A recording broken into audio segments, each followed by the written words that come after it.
заманда таратырмай бір-біріне қуантып жанатындай жаным күнім әйтеуір сенсіз менің қайырлы қанатым қалатындай. Қош келдіңіздер, жақын тұрыңыздар. Рахмет. Ернұр өшіре сал. Түгел емессіздер ме не? Қақта?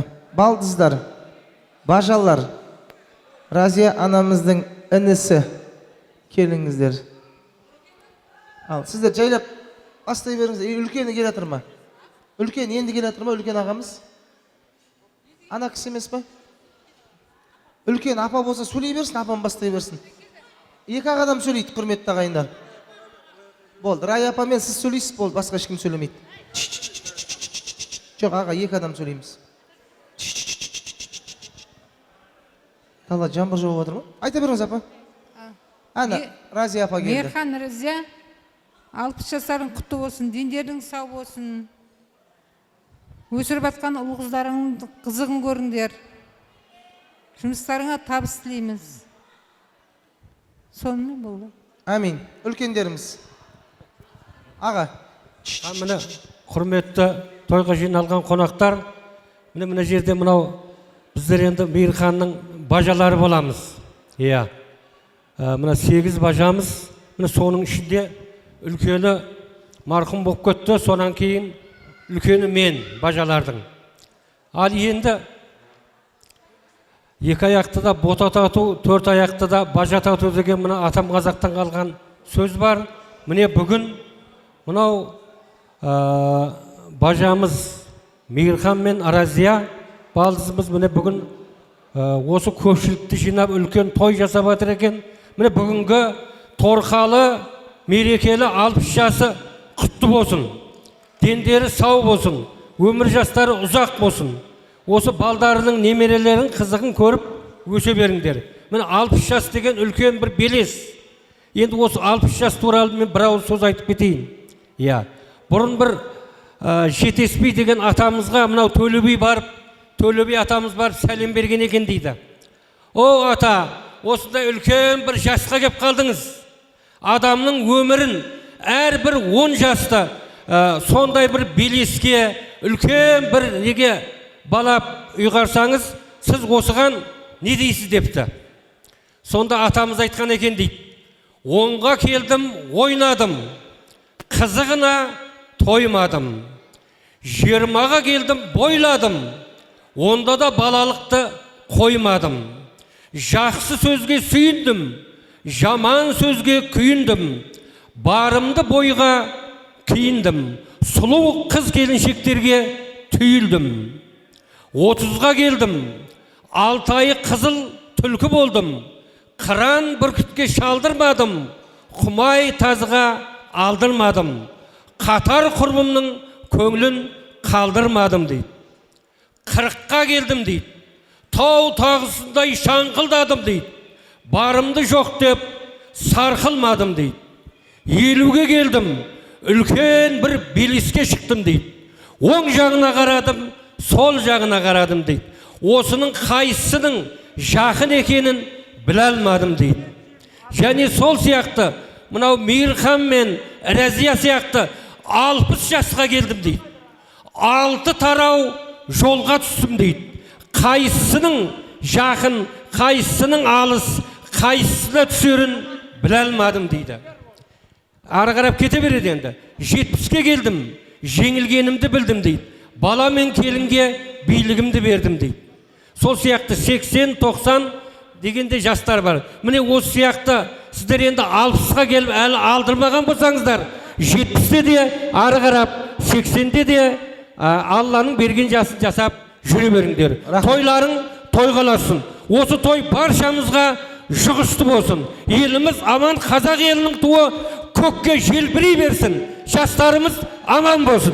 Амин. Рахмет. Не ғой, бәріміз осы ағам сөйлесіне қалғамыз қосылайық. Ренжімеңіздерші, пожалуйста. Бір тілек, ағам кішкене ерекше болды. 70-ке дейін ұрдыңыз ғой, кәдімгі әдемі ұрдыңыз. Қожекеңнен кейін әңгіме таппай қаламыз ғой. Ал, аға, айта беріңіз. Ассалаумағалейкум, құрметті қонақтар. Міне Мәкең жездеміз. Біздер өзі 8 қыз бір ұл. Үйдегі сол. Бұзығы да, басқасы да, барлығы жақсы да, сол бір бала ғой енді. Мен не айтайын енді. Әке, мынау 60 жас мерейтой құтты болсын. Міне жан-жақтан көріп отырмыз. Мақтай берудің қажеті жоқ шығар, көрініп тұр ғой. Мәке, жан-жақтан іздеп келіп жатыр. Сыйлекеңізді жұрттың барлығы көріп жатыр. Оны анау мынаяқтан келді, ол ояқтан келді деп айтудың қажеті жоқ, бәрі көрініп тұр. Мен айтатын, Мәке, өмір жасың ұзақ болсын. Өмірде сыйлы болып жүре бер. Міне жиендер, балалар барлығы өздерінің ризашылығын білдіріп жатыр. Жаңа біреу әкесіне үй алып берген екен да, үйді.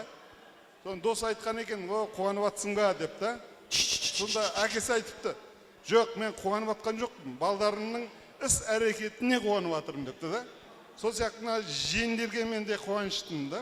Өздерінің несін әкесіне, әкесі шешесі ғой, бөлмей-ақ қояйық, екеуі бір адам ғой.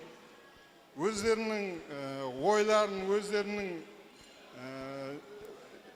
барлығын білдіріп көрсетіп отыр ғой енді халыққа. Не деп айтамын? Мәке, өмірлерің ұзақ болсын, әрқашан өстіп сыйлы болып жүре беріңіздер. Жұрттың бәрі біледі ғой енді. Мәкең ондай деп айтпай-ақ қойын. Барлықтарың үйлеріңізде осындай той болсын. Өстіп, барлығымыз жақсы күнде, жақсы дастарханда осындай сыйластықпен бір-бірімізді өстіп, қуанышымызды бөлісіп, осылай қуанышты күнде жүре берейік. Барлығымыз аман болыңыздар. Микрофон бересеңіз аға. Маған бересеңіз аға. Рахмет. Осы кісі бір ауыз айтсын болды, я?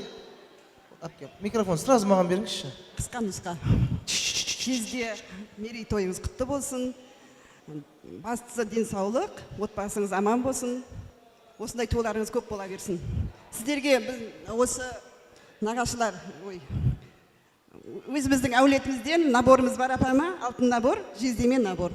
Шапалақ, алтын набор мен папамызға да набор дейді. Құтты болсын, бір естелікке, суретке түсіп алайық. Келіңіздер ортаға. Ортаға келіңіздер. Мамамызға алтын бриллиант көзі бар набор.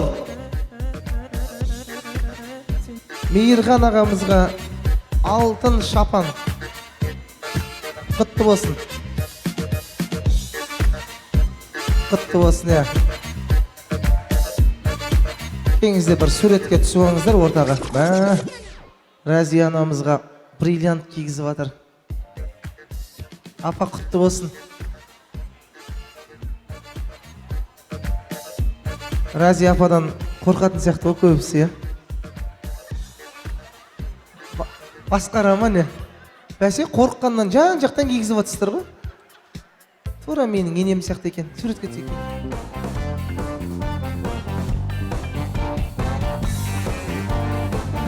Ой, рахмет сіздерге. Дастархан басына жайғаса беріңіздер. Енді осы той егелерінің атынан той жұғысты болсын деген ниетте керемет сыйлық той бастар рәсімімізді ортаға шақырайық. Той бастар ортада. Той бастар.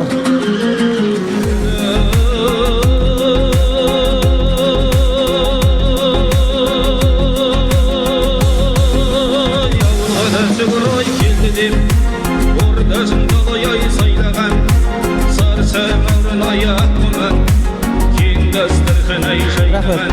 Ал той бастар құтты болсын, той жұғысты болсын. Енді ортамызға барша біздің папа, мамамыздың класстастарын шақырайық. 64-65-тер, ешкімді бөліп жармай, 64-65-тердің барлығын ортаға шақырамыз және 87 жылғы Шардарадан келген Назгуляны шақырамыз. Музыкамен келіңіздер. Билеп шығамыз. 64-тер, бәріміз шығақшы, бәріміз. Билеп, 64-тер қайда? Кәсіпкерлер бөлек шығасыздар, ұжымдастар бөлек шығасыздар. 64-65-тер.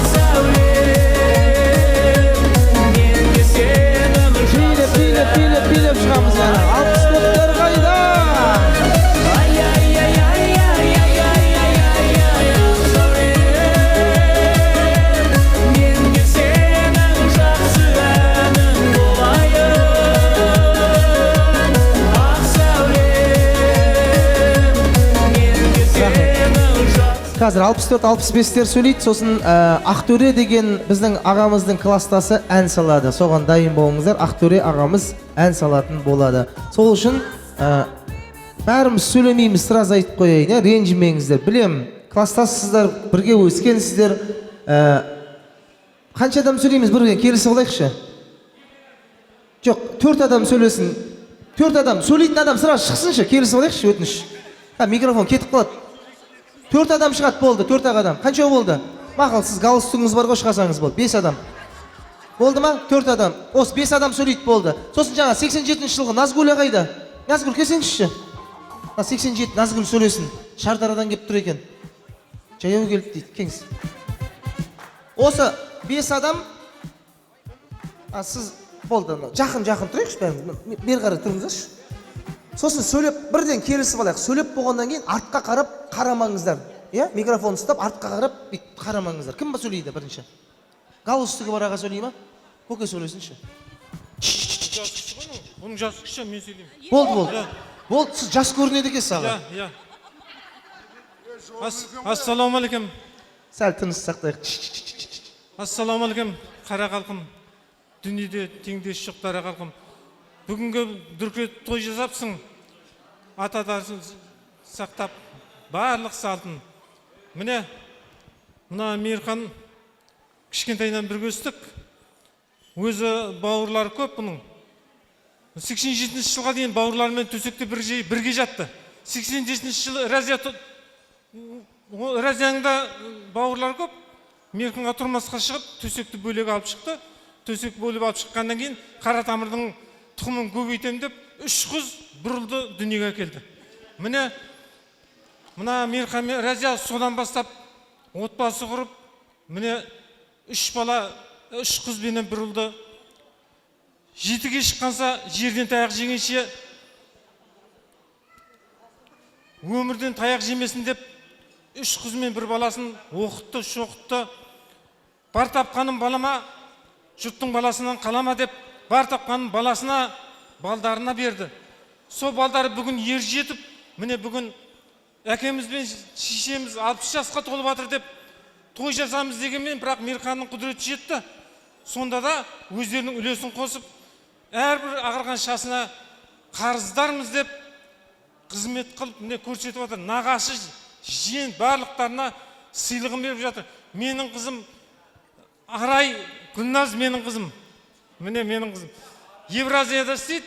Бәрі Арай қызым медик, Гүлназ бухгалтер, Назархан бизнесмен, бәрі өз орнын тапқан.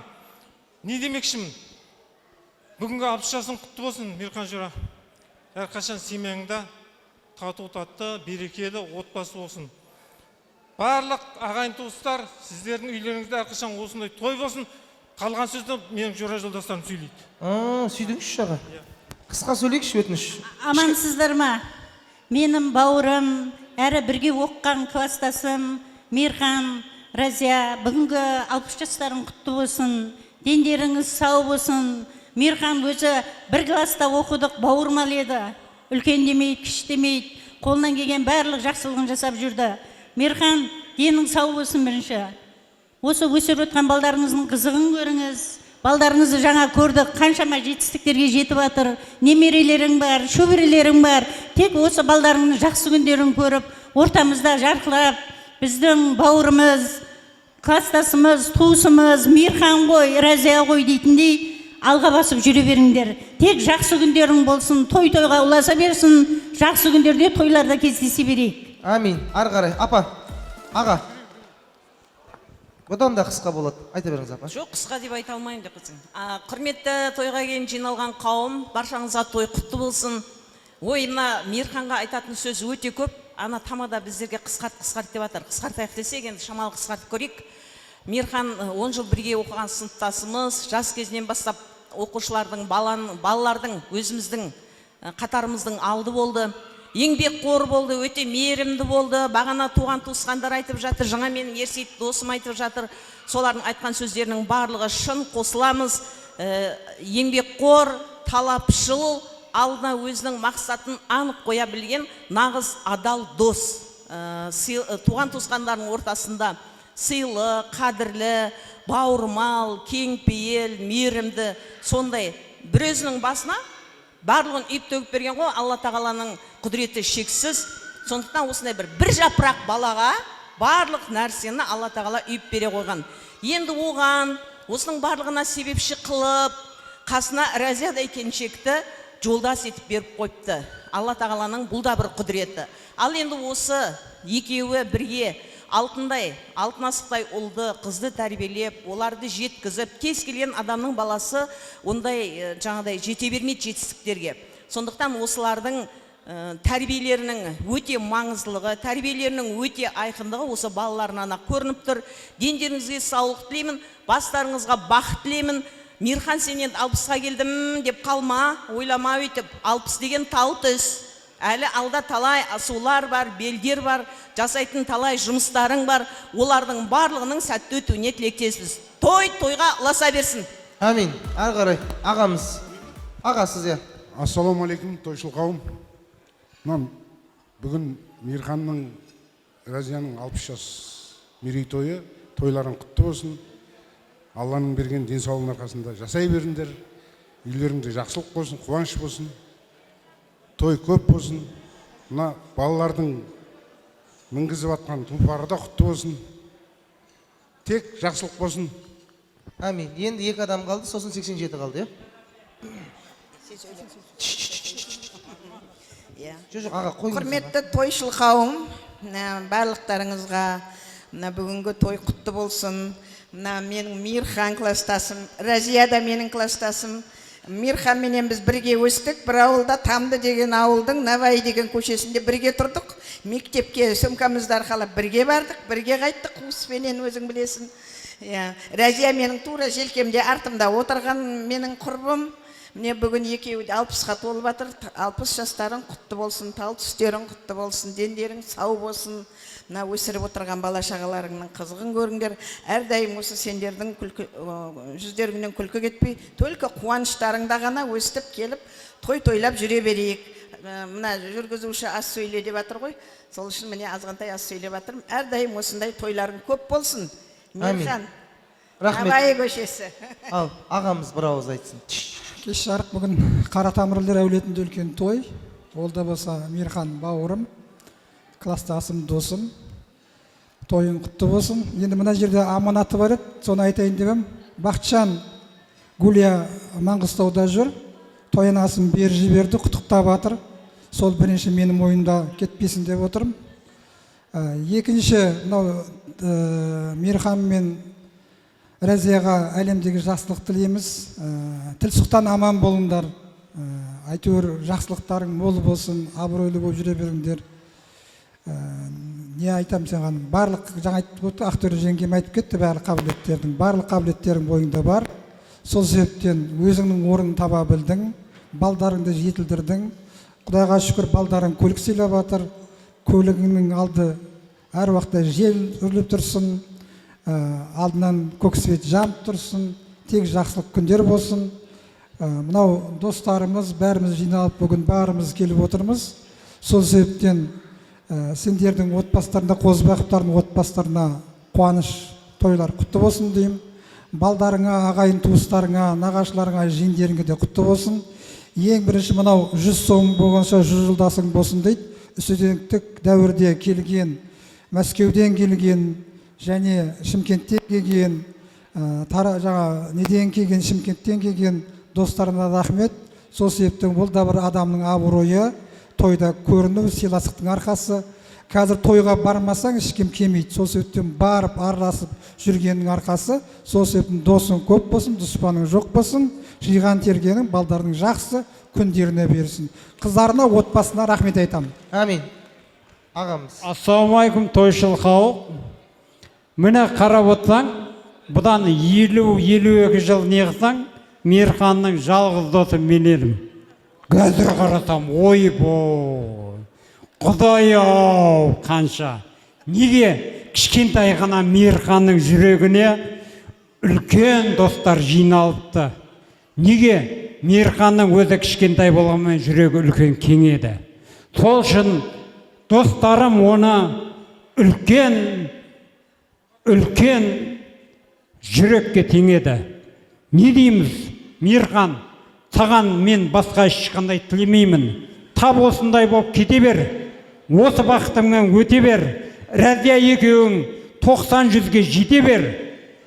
Тек қана шөбере дегенді көре беріңдер. Сол үшін 64-тер жазатын, соған біздер 70 жасыңда осы тойда Армани деген менің мына бауырымның басқаруында және бір тойға кездесуге Құдай қабыл етсін. Амин, рахмет. Бір подарки берейікші мына кісіге.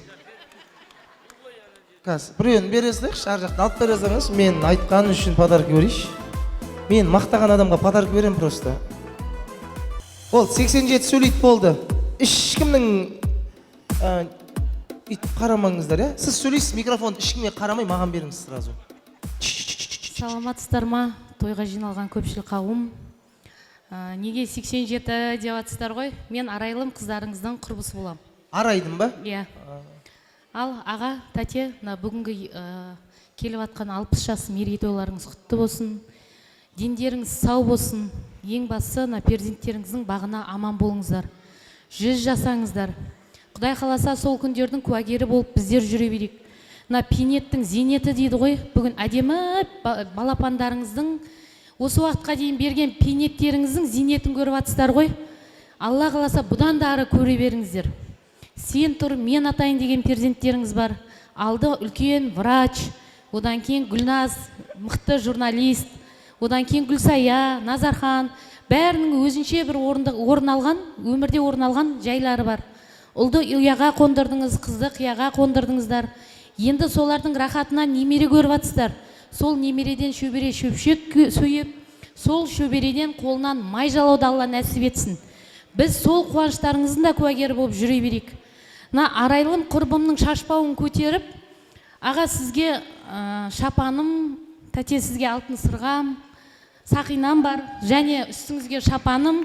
Ерекше атап өтетінім, жалғыздың жүгі ауыр дейді ғой. Гүлжайна келін бар ғой осы жерде. Ата мен нененің бабын жасап, жағдайын жасап отырған сол келінге де шағын ғана сыйлығым бар. Орамал тоң болмай жол болады дейді. Ол жалғыз келін болу қиын, оңай емес. Өзім біреудің жалғыз келінімін. Ол да тура Гүлжайна сияқты ата мен нененің батасын алып отырған жайым бар. Гүлжайнаға да осы ата ненесінің жолын қосын, осы кісілердің лайын батасын алып жүрсін деген ниетпен кішігірім сыйлығым бар. Жөнім, жалғыз келіндер өздері түсінеді бір-бірін. Жаңа екеуі қосылып жылап отқан бір-біріне қара. Аха, ал подаркаларыңыз беріңіздер, бақа беріңіздер. Болды. Жоқ, мен ешкімге бермеймін микрофон, ренжімеңіздер. Ақтөре қазір ән салады, анамыз. Бір тез подаркаларыңыз беріп, суретке түсейік. Алып істеді. Ақтөре сізге микрофонды берейін. Өлең айтыңыз, ортаға шығып билейміз. Ал суретке түсіп алыңыздар, Ақтөре ханым ән салады.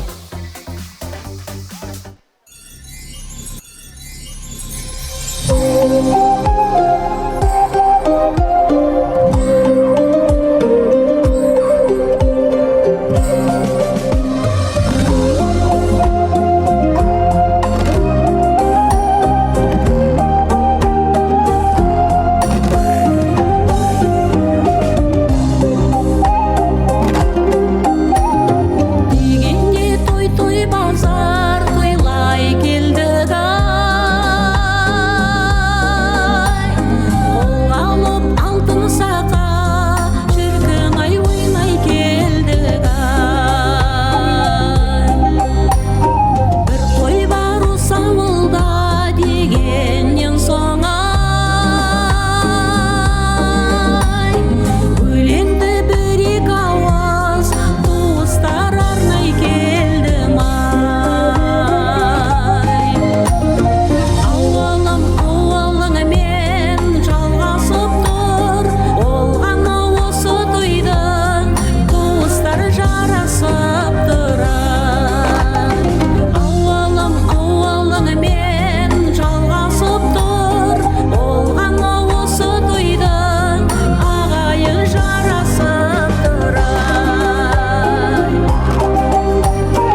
қошемет шапалақ ұрып қойсаңыздар болады.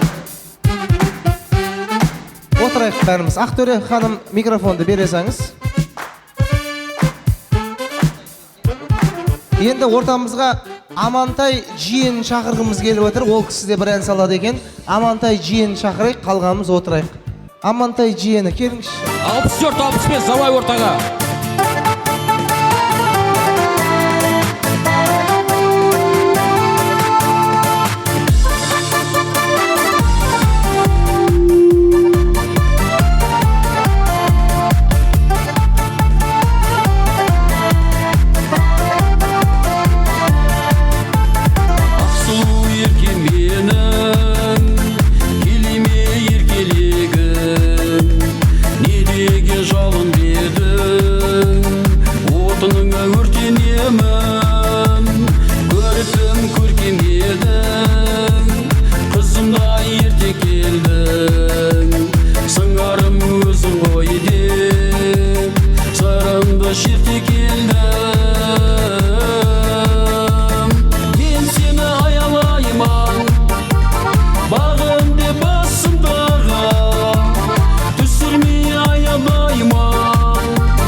Кәсіпкерлерге берем ғой, қазір берем. Назгүл шақырайықшы, Шардарадан келген Назгүл. Кеңізші, сізге бір сыйлығымыз бар. Арайдың подружкасы ғой. Жалғыз өзі ата енесін аяқ қолын ыстық суға салып, сол кісілердің разылығын алып жүрген. Осында келіндеріміз аман болсын деп, Назгүл подружкасына осы отбасын атынан дайсын береміз, құрметті ағайындар. Құтты болсын. Болсын. Енді біз ортамызға Мейірхан ағамыздың ұжымдастарын шақырғымыз келіп отыр. Москвадан келген, алыстан, жақыннан ат басын терлетіп келіп отқан барша ұжымдарды ортаға шақырамыз. Москвадан келген ағамыз бастаған Мейірхан ағамыздың ұжымдастары, кәсіпкерлер, келіңіздер ортаға, билеп шығақ кішкене. Кәсіпкерлер, Москва, бүкіл Қазақстаннан.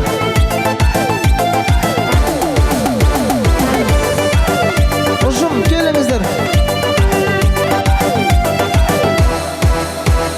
Ерте шығып кешке жетіп, жасым 25-тен өтіп барады. Сынақтары батты небір, махаббаттан қатты көңілі қалады. Өмір тоқым кестелетіп, жасым 25-тен өтіп барады. Бұл махаббат жаман қандай, маған дұрыс адам болмай қалады. Москва, Мақтааралдан келген үлкендеріміз. Қалаға баруға сізде бола ма? Ата-ана түспесе біздің араға, кетуге болады қалаға. Ей далада қаладан іздеп қалаға баруға сізде. Ал, сәл тыныш сақтайық. Міне Мейірхан аға келді. Міне ұжымдастар алыстан келген. Қош келдіңіздер. Микрофон кезегін кімнен бастаймыз? Аға, өзіңіз бастайсыз ба? Ақылдасып. Москвадан келген ағама өздеріңіз ақылдасып. Сәл тыныш сақтайық. Ортаға назар салыңыздар. Рахмат. Ассаламу алейкум, аз мehmonlar. Men o'zbekcha сөйлем. Xush kelibsizlar. Biz do'stimiz Meyirxonni ayoli bilan yubileyiga. Biz Meyirxon bilan 43 yil burun birinchi kursga Ferganaga Selxoz institutga kirganimizda tanishganmiz. Do'stim bilan o'sha bo'yicha mana 43 yil bo'libdi. Kim qayerda? Biz ular Qozog'istonda, biz Rossiyada. Kim qayerga bo'linib ketdi? Davlat bo'linib ketdi. No, do'stchiligimiz bo'lingan yo'q. O'shuning uchun do'stim Ro'zaxon sizlarga uzoq umr, bolalaringizni baxtini bersin. O'zingizlarga uzoq umr, den sog'lik. Men ozgina qirg'izcha сөйлем, потому что o'zim Qirg'izistondan bo'lam, o'zbek bo'lishimdan. O'shuning uchun aralashtirib сөйлем. Do'stim, amonchilik bar yo'q. Bola chaqang, haligi nevarangni yaxshi ko'rib qoldim. Nevarangni to'yga chaqirsang kelaman, Moskvadan bo'lsa, boshqa Jalloboddan bo'lsa, Jalloboddan kelaman. Rahmat sizlarga, aziz mehmonlar. Sizlar bilan yarim yillar bilan tanishdim. Shu maraka orqasidan sizlarga katta rahmat. Den sog'lik bo'lsin, tinchlik bo'lsin. Amin. Mақтааралдан келген ағамыз. Өздеріңіз ақылдасып. Ассалаумағалейкум, тойшыл қауым. Міне мынау бүгін Мейірхан 60-ға толып жатыр екен. Бұл Мейірханға мен бір жағынан жезде болып келем, бір жағынан екеуміз кәсіптеспіз. Қанша жылдан бері бухгалтер болып бірге істеп келе жатырмыз. Енді бірге істегенде бір ауылдан, бір терінің пұшпақ қой илеп жүргенбіз. Енді мен бұлайынша бұл Мейірханға жақсы әңгіме айта қоймайым, енді бүгін ішімдегі бар жақсы әңгімені төгейін бүгін.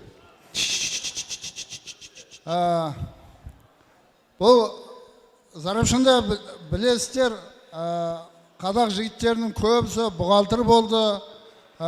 Соның біреуі, бірегейі міне осы Мейірхан, оны жақсы білесіздер.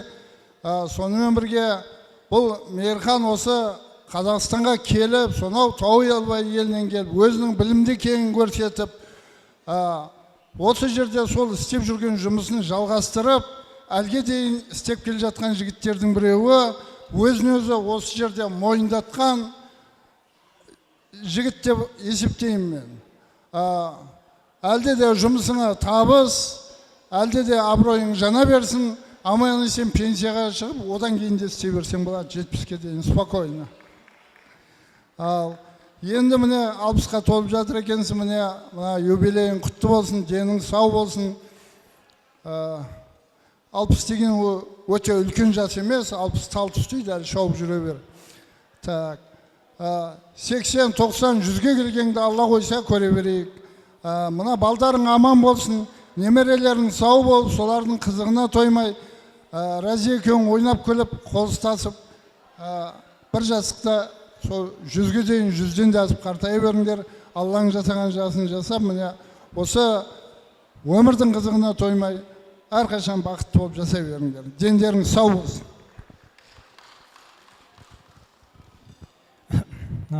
Қайырлы күн, тойшыл қауым.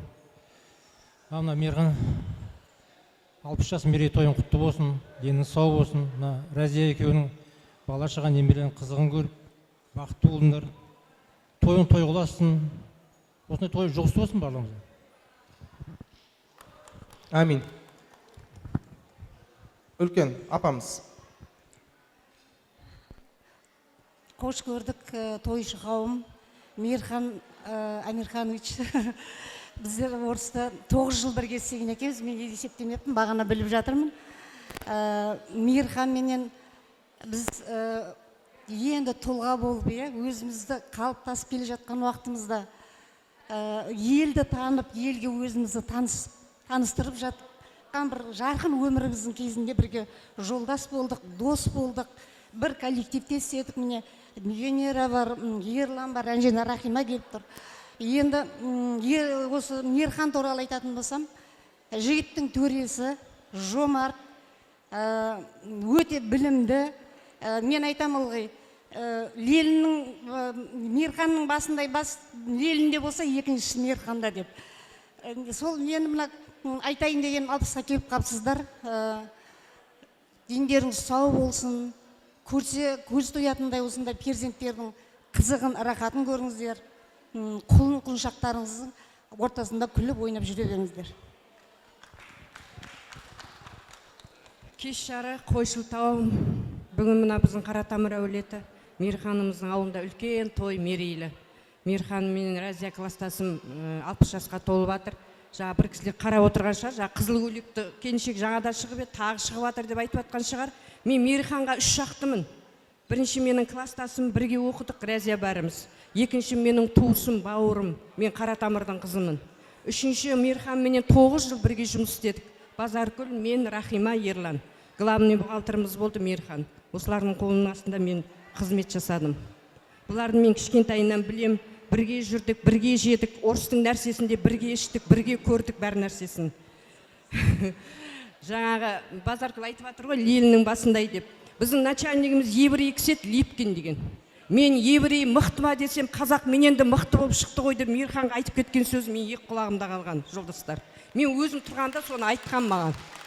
Қазақ менен де мықты болды ғой деді. Мейірханның мықты екен сол кезде ол тәуетті да ол сол кезде, еврей. Не, мойындады. Мейірхан туралы көп нәрсе айтылып жатыр. Мейірханды мен мақтамаймын, мен Мейірхан менен мақтанамын. Осындай кластасым барына, бауырым барына, осындай кәсіптес болғаныма, Разиядай кластасым барына мен өте қуаныштымын, бақыттымын, мақтанамын. Разия, Мейірхан, бүгінгі енді үлкен мерейтойларың ғой. Құтты болсын, дендерің сау болсын. Мейірхан, сен бақытты азаматсың. Ер жігіт қай кезде бақытты болады дейді. Өзінің сүйген мамандығы болса, адал жары болса, үміт еткен перзенттері болса дейді. Сенде бәрі бар. Өзіңнің сүйген мамандығымен әлгінге дейін дәлелдеп келе жатсың, биіктерден көрініп жатырсың. Біздің Разиядай осындай бір керемет, сұлу, кербез әйелің бар, адал жарың бар. Жаңа көрдік балдарың, үміттеріңді ақтап жатыр, перзенттерің. Сен бақытты жансың, бақытты семьясыңдар, берекелі семьясыңдар. Менің тілейтінім осы бақыттарыңа бақыт, берекелеріңе береке қосыла берсін. Жақсылықтың бәрін тілеймін, екі дүнияның бақытын тілеймін. Алла тағала сендерді бай қуатты қылсын деймін. Балдарыңның жүректеріне үлкен иман беріп, жақсы күндерде бірге бола берейік деймін. Тағы не айтқым келеді, енді көп нәрсе айтқым келеді. Жаңа класстастар шыққан кезде неге сөйлемедің деп жатыр. Тамада жігіт қысқа сөйле дегенсің, мен сөйлемей осы жерде сөйлейін деп тұрғаным ғой. Жақсылықтың бәрін тілеймін. Мен сендерді өте жақсы көремін, құрметтеймін. Тойларың той қоласа берсін, және бір құтты болсын. Амин. Рахмет апа. Болды ма? Мен мына Ерлан айтып жатыр, Ерланда мен әрі бауырым бірге жұмыс істедік қой.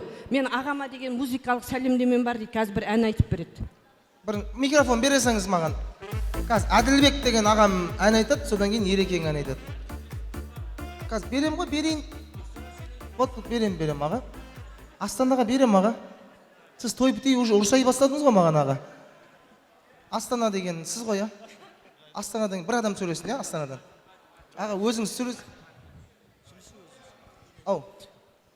Кәс. Ассалаумағалейкум, қадірменді қонақтар. Мәке, мына мерейтойыңыз құтты болсын. Семьяңызға бақыт тілеймін. Мына Құдай қаласа ұлдарыңыз көлік мінгізіп жатыр. Бұдан да жақсын міне беріңіздер. Көбейіп өніп өсе беріңіздер. Сол перзенттеріңізге де өзінің перзенттері осылай көлік сыйлап қуанышқа бөлей берсін. Бәрімізге жұғысты болсын осындай. Рахмет. Енді ағам бір ауыз айтсын, нақты үлкен ағам. Сонымен Ерекең мен Әділбек ағамыз өлең айтады. Ассалаумағалейкум қонақтар. Әке, өзбекше гапыра деген бітті сіз емес, манам бар әке. Рұқсат болса менен бір екі ауыз гапырсам. Енді жақсы тілектер айтып отырған Мерхан. Мерхан, мен сені сыйлаймын. Осы Мерхан ниетіңе берсін. Осы Мерхан сияқты жігіттер көп болсын. Жақсы тілектердің бәрі айтылды. Мерханның негізі сенің артындағы тіреуіш Разия. Екеуің бақытты болыңдар, бала шағаң аман болсын. Ең бақытты өмір деген осы шығар негізі. Бала шағаң қасыңда, дендерің сау, осындай Астананың бір үлкен залында той беріп атсын. Өзі Мерханның жүрген жерінің өзі праздник. Білесіздер ма? Мен айтам, человек праздник деймін да бұны. Бұл Мерханды баяғы студент кезде біздер Ташкентте оқыдық. Бұл перғанаға өтіп баратады, былай өтіп баратады, келіп праздник қып кетеді. Біздер сол бір күні біреу айтады ғой, мынан екі класстасы менімен бірге тұрды, аяп кеңес деген. Сонда солар айтатын, чөті Мерхан кешігіп атыр ғой дейді да. Бұны күтіп жүреміз да Мерханның келуін. Содан бұл Астанаға көшіп кетті, біздер Теміртауда тұрамыз. Теміртауға барса да маған ызмандайды ғой, қаяқтасын, келсейші бір отырайық, сұхбаттасайық деп. Содан біз Мерханның келуін күтіп жүреміз, қай жерде болсақ та. Осы Астанада қазір Құдайға шүкір 3 жылдан бері бірге тұрып атырық. Бірге отырамыз, бірге жүреміз. Мерхан маған ызмандайды айтады ғой. Мәшініңді тыстап кел дейді да маған. Мерханның бір айтатын бірінші сөзі маған. Мерхан ниетіңе берсін. Құдай әркім ниетіне қарап береді дейді ғой. Құдай деген адам Мерхан. Мына бәрі мақтап атыр ғой. Аманшылық болсын, тойың тойға қосыла берсін, ұласа берсін, аман болайық. 60 жастарың құтты болсын, Разия. Рахмет. Сен мына Разиямен ұрыспа, мақтай бер, не қыласың, 60-тан асың. Шапалақ ұрайық жағамызды. Дұрыс қой, я? Әйелді мақтай бер көріп қаға, я? Жаным ағасыз. Келіңізде бір суретке түсейік, сосын Ерекең ән салам дейді, коллективтің атынан. Ақша берем, еще ән айтам дейді, құрметті ағайындар. Суретке түсіп аңыздар. Ереке, микрофон өзіңізге берейін, кеңіз. Жоқ, микрофон беріп қойын да сізге. Айтпесе біреу алып қой өткіз.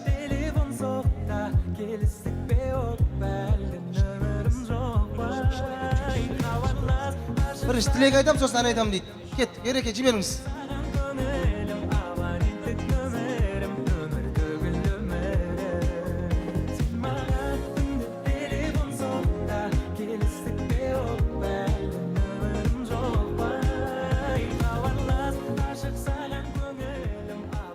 Ал мінеке, Мәке.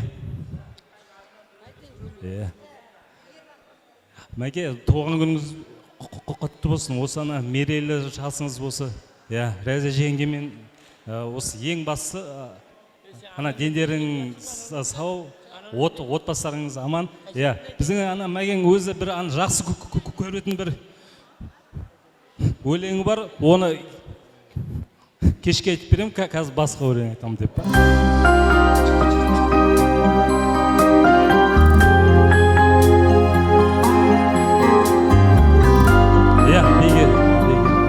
Мәке бейге.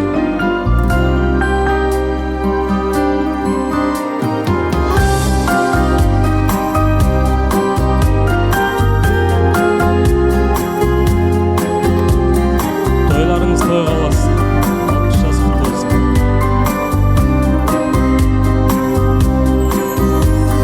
Күндер өтті, ай өтті, жылдар өтті.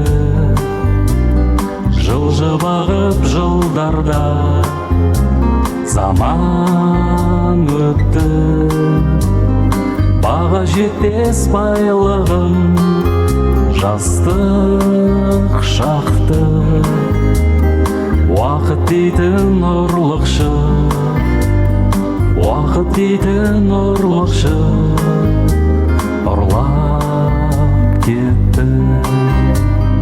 Басылмаған әлі де сағынышым, қайран жастық жанымның жалынысы. Әнді сүйем, әлемді мәңгі сүйем. Ертең қатар еркелер, ертең қатар еркелер таңым үшін. Теңіздей жайқаған сағынып айтамын, келсеңші қайтадан. Қайран жастық, қайран жастық, қайран жастық деу шіркін, қайран жастық.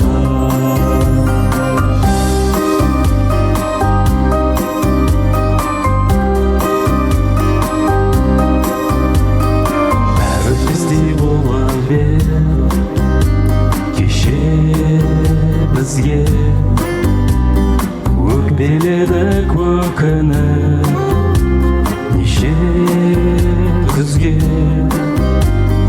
Қимай қарап қия алмай жастық шақты,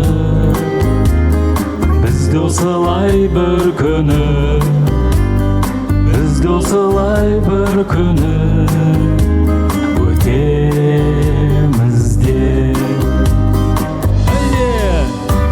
Теңіздей жайқаған сағынып айтамын, келсеңші қайтадан. Қайран жастық, қайран жастық, қайран жастық деу шіркін, қайран жастық.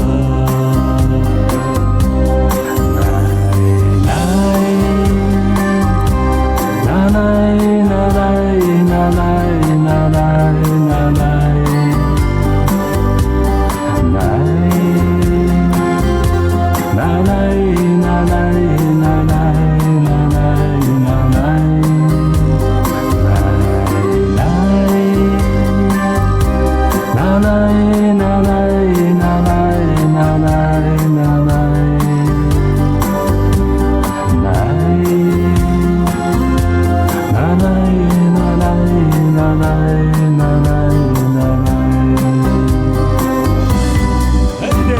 Теңіздей жайқаған сағынып айтамын, келсеңші қайтадан. Қайран жастық, қайран жастық, қайран жастық деу шіркін, қайран жастық. Әйде, рахмет. Рахмет. Ортадан кетпейміз. Әділбек ағамыз ән салады. Рахмет сізге. Алла разы болсын. Әділбек аға, микрофон өзіңізде. Биіміз жалғасады, құрметті ағайындар.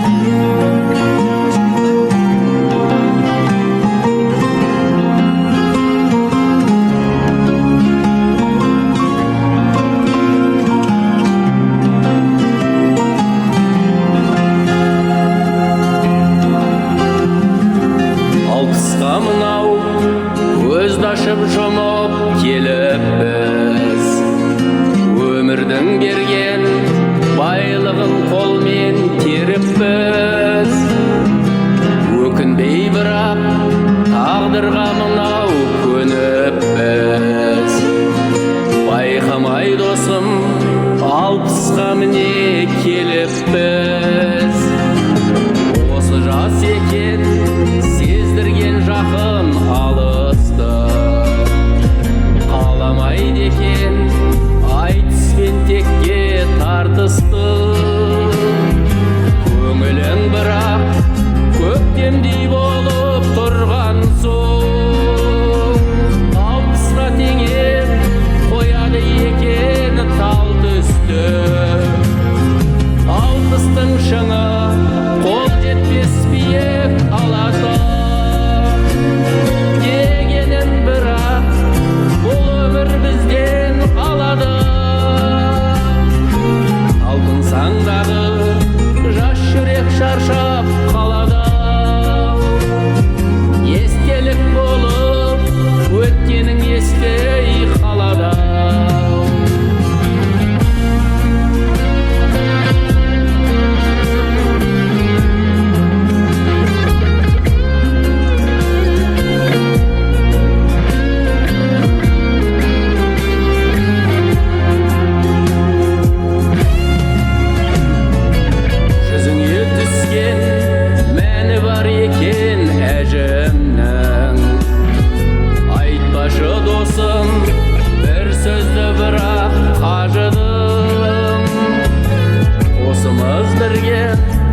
таусылған шығар бірақ та жалғасы жатыр жадырап жүрген жазымның.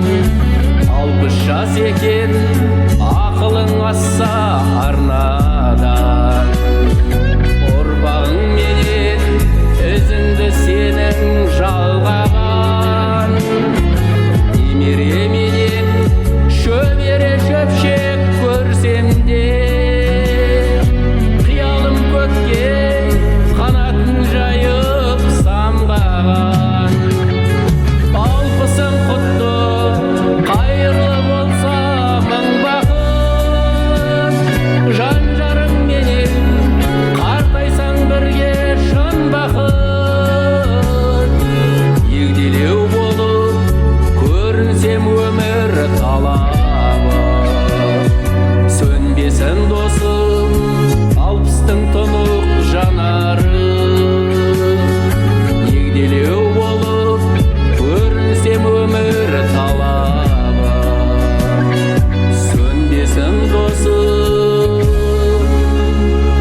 60-тың тұнық жанары.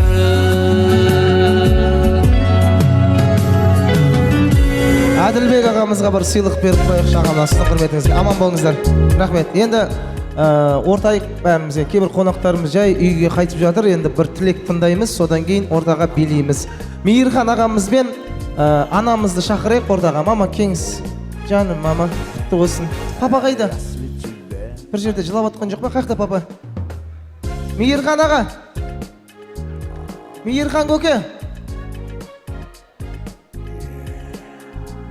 Қақта жүр папа? Сіздің бір айқайыңыз керек болып тұр ау деймін мама. Келсеңізші ортаға. Ал, құрметті ағайындар, Разия анамызға бір папа жоқ кезде бір қаттырақ шапалақ ұрып қойыңызшы, той құтты болсын деп қойыңыздаршы кәдімгі. Мамамыздың 60 жас мерейтойы құтты болсын, құрметті ағайындар. Енді барлықтарыңыз Аллаға шүкір тойда аман есен, көтеріңкі көңіл күймен. Енді маған ренжімеңіздер, мына қысқа сөйлетіп жатыр деп. Өйткені тойда көп сөйлеп кетсек, кішкенкеге үлгермей қалатын едік. Әлі де отыратын едік, кішкене тойымыз жиналыс болып кететін еді. Сол себептен енді Аллаға шүкір әркімнің өзінің жұмысы бар. Біз енді 17-18 жылдай болды осы той басқарып жүргенімізге, Алланың қалауымен. Қазақтың тойы бітпесін деп, сол кішігірім тойымыз бір ерекше өткізуге қолымыздан келген жасап жүрміз. Енді кейбір үлкендер маған ренжімесін. Құдай қаласа алда той көп, тойда сөйлейсіздер, Құдай қаласа. Енді біз Мейірхан әкемізді ортаға шақырғымыз келіп отыр. Папамызды тез бір кісі шақырса, барлықтарың ішке қарай кірсеңіздер, құрметті ағайындар. Алыстан, жақыннан келіп отқан Мейірхан аға, анау Toyota Highlander'дың хозяйыны келіп тұр десең, ал той құтты болсын. Пакетке сосын бет саласыздар, тыныш. Ал, бір ауыз тілегіңізді арнаңыз. Общий сөйлей беріңіз аға. Қысқа сөйлеңіз бірақ аға. Жыламаңыз. Ой, жыламаймын мен. Қош келдіңіздер, тойшыл қауым мынау деген. Бүгін көріп отырсыздар. Мен өзімше ойлап қарасам, бұл 60 жас жақсы өтіп жатыр. Менімше той жақсы өтіп жатырған деген адамдар екі қолын көтеріп бір шапалақ ұрып жіберейік кейін. Әне. Енді не деймін? Бұл бұлайынша өзбекшелеп айтқан кезде өзбектер айтады ғой бүйтіп дегенде, басым жерге тигенше міннаттарман деген, ол деген ризашылығын білдірген сөз ғой. Сондай-ақ сендерге мен ризашылығымды білдіремін. Мынау құда-құдалар келіп жатыр, курстастарым келіп жатыр, кәсіптестерім келіп жатыр, класстастарым, Тамды, Керіс, сосын жақын жуық бауырларым, бәрінің тілектерін көріп отырмын, бәрін естіп отырмын, бәрінің айтқан тілектері, мынау жиен, нағашы, бәрінің. Бұл періштердің құлағына шалынған шығар деймін. Мен не деп айтқым келеді? Сіздерге осындай той бұйыра берсін. Міне, жаңа айтып өттік енді деген, ең өзі деген әр қайсысыңа, әр столға бір-бір жаймен жүріп шығуыма да болады бұлайынша да. Бүтеп қарасам, мына жақын жерден бастаймын. Жақын жерде, сонау алыстан 4000 километрден Москвадан келіп отқан Камтар досым бар міне. Москвадан келіп отыр. Одан кейін Бейсенбек досым Шымкенттен келіп отыр міне. Рахмет, ризашылығымды білдіремін. Мұның бәрі Астана. Енді одан кейін баяғы Зарапшан орысбаздағылы кәсіптестерім бір группа өзі келіп отыр міне. Оларға сосын мына жерде ақжеңшелерім бар. Оларды айтпасаң болмайды. Жаңаш пен Назипа міне жаңа Нағаш апамның Нағаш апа деппін ғой. Тоқта, Нағашымның несі күміс бар міне деген. Сосын өзім кілең қайын жұрттары міне бәріңе рахмет. Разияның нағашылары. Сосын мына 64-тер мына жақта отыр, мына бөлініп отыр. Біреулер айтқан ғой, ішетіндерді бөлек, ішпейтіндерді бөлек сол ғой деп, сол үшін сондай ағамында бұларды деген. Мынау ішпейтіндер, анау ішетіндер, соны. Ар жақта кім бар? Анау жиендері отыр анау жақтан. Енді мына жақта кілең 64 міне. 64 міне, Керіздің 64-ті, Тамдының 64-ті, сендерге рахмет. Мына тойды бөлісіп, мен сөйлеп атым, сенде не қосыңдар? Міне, Тамдың 64, Керіздің 64 деп атырым да. Енді міне 64, 65 деп бөлмеймін, менден өзім 65 болғасын, міне 65 достарым келді міне. Міне. Мейірхан аға, не істеп жүрсіз аға? Жендер Аймұрат бар мына жақта деген, Аймұрат. Таксоват етіп жүрсіз бе болсаңыз? Сосын міне, мен енді 10 жыл болды осы деген, 2015-те келгем Астанаға да. Сол уақыттарда мен деген 2015-тен 21-ге дейін 6 жыл қатынап істеген осы Ихсан деген компанияда істеген. Ихсанның міне отыр, міне Ихсанның коллективі отыр. Сіздерге рахмет, ризашылығымды білдірем. Сосын мына жерде жиендерім бар, анаяғы кілең қыздар балдар болып кетеді енді. Болды, келіңіз неқа. Иә. Енді мен бір өлең айтып бергім келіп тұрайын, осым деген бар ғой. Қазір бірінші мама тілек айтып алсыншы, сосын айтасыз. Мама тілек айтып алсыншы, сосын айтасыз өлең. Өлең айтып берейін. Айтқызам қазір, мама бір тілек айтсыншы, рахмет айтсыншы, мама күтіп тұр неқта. Ал, сәл тыныш сақтайық, Разия анамыз айтсын, сосын папамыз ән айтады. Иә, құрметті қонақтар, жаңа бізді сыйлап алтын уақыттарын бөліп келіп жатқан қонақтар, туысқандар, абысындарым, бауырларым, осы жерге кім келіп жатса барлықтарыңызға рахмет. Класстастарым, өзімнің класстастарым, Мейірханның класстастары. Не деймін? Барлық тілектеріңізді Алла қабыл етсін, өздеріңізге еселеп қайтсын. Жас кезімізде әйтеуір ененің қолында болдық, одан кейін бала дедік, одан кейін осы балдарды оқыттық, кейін үйлі қылдық, баранды қылдық. Осының бәрінің енді бүгін күні сіздерді жинап, нәтижесін сіздерге көрсетейік дедік. 60-қа келіп. Иә, балдарыма да рахмет, сіздерге де рахмет, сонау жерден келіп жатқан, не деймін, той жұғысты болсын, 60 жасқа жеткендер жете берсін, балдарыңыздың рахатын көріңіздер, қызығын көріңіздер. Амин. Рахмет. Енді бұл жерде тойда бір ең бұлайынша айтқанда бар ғой, жетон деген сөз бар. Жетон дегенді білесіздер ма? Кім қандай сөз айтты, жетон түсті дейді. Маған жетон түскені мен класстасым Нұрғали өлең шығарған бағанада. Ол әлім шығарған еді, ол айта алмай қалып отыр. Әлі айтуым да мүмкін. Сол үшін Нұрғалиға мен бір куплет қайтарып жіберейін деп отырмын да бірден. Ал, айтыңызшы бір. Нұрғали досым, бір көстік бала жастан, білемін ақындығың о баста қалыптасқан. Сынып атсың ба? Сорып салмақын болмасам да, бір куплет айтамын, жазбасам да, жырмен дастан. Шұбыртып жырмен. Не деген ән? Етек, папа мен маманы түсірейікші суретке, екеуін ғана. Ескірмеген махаббат деп түсірші екеуін. Жүрек жаққа тұрсаң, іш болды ғой. Жаным, папа, қорққаннан қолын ұстап тұр. Шапалақ ұрмайсыздар міне осындай керемет отбасыға, осындай керемет махаббатқа. Аман болыңыздар, бар болыңыздар, той құтты болсын. Енді ортаға шығып осы ата-анамыздың құрметіне би болсын. Билейміз. Не қалып кетті? Бір нәрсе қалып кетті.